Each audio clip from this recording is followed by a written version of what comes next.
The road to revolution began with the ending of the French and Indian War in 1763. At this point, King George III took the throne.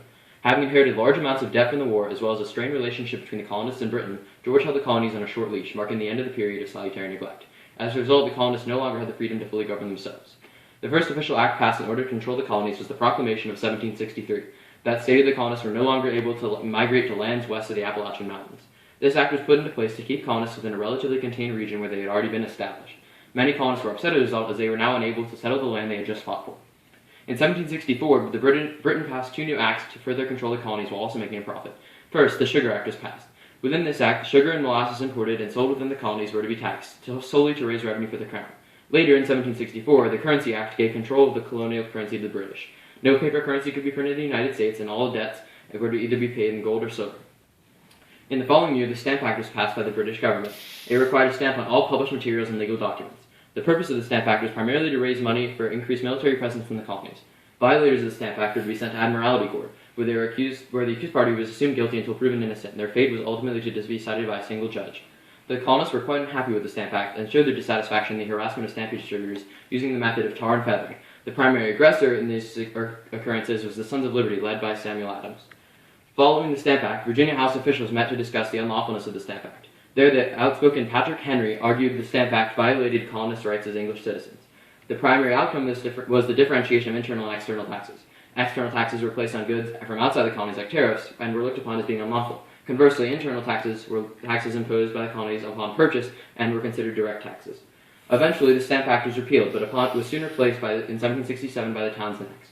Within the Townshend Acts, colonial imports such as glass, lead, paper, and paint were heavily taxed at customs in order to pay off debts and pay for governors and judges' salaries in the colonies. In order to ensure that these acts were followed, the British applied the writs of assistance, which gave British officials a warrant to search people's homes and businesses. In response, letters from a farmer in Pennsylvania were written by John Dickinson. These denied the British right to tax colonists specifically for increased revenue and challenged the external taxes being placed on colonial imports. Shortly thereafter, in 1770, a group of drunken patriot rebels attacked a small contingent of British redcoats who were standing guard in front of the colonial building. Eventually, one soldier fired into the crowd, starting a chain of other soldiers, shooting and killing several people, the first of whom was Crispus Attucks, who was largely looked as being the first death of the American Revolution. The event was later renamed the Boston Massacre by the Sons of Liberty. As a result, the British revoked the Townshend Acts, which led to the reduction of colonial taxes and the removal of about 50% of troops. The Tea Act was approved by the British government in order to give the British East India Company a monopoly on the tea exchange in the colonies. Colonists were quite upset at the enforcement of this new tax, as they felt they were tricked into accepting a tea duty that had been harsher than the previous ones. As a result, on December 16, 1773, Sons of Liberty members dressed as Native Americans and snuck onto British tea ships, destroying and dumping over 800 chests of British tea into the Boston harbor. This event ultimately caused for the bankruptcy of the British East India Company.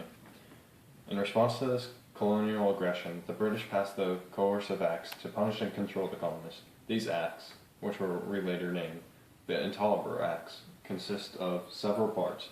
First, it issued the closure of Boston Harbor until all losses were paid off. Second, the Massachusetts Charter was revoked and a royal governor was appointed for the colony. Third, official town hall meetings within the colonies were prohibited in an attempt to promote order. Lastly, the several laws were passed with regard to British officials, such as the reinstatement of the Quartering Act in Boston. Later that year, the First Continental Congress met in Massachusetts to discuss their response to the Intolerable Acts.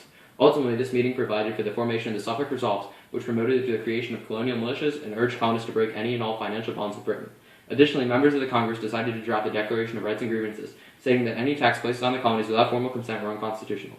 It also detailed several other rights the colonists felt they deserved within their colonial citizenship, such as the right to trial by jury.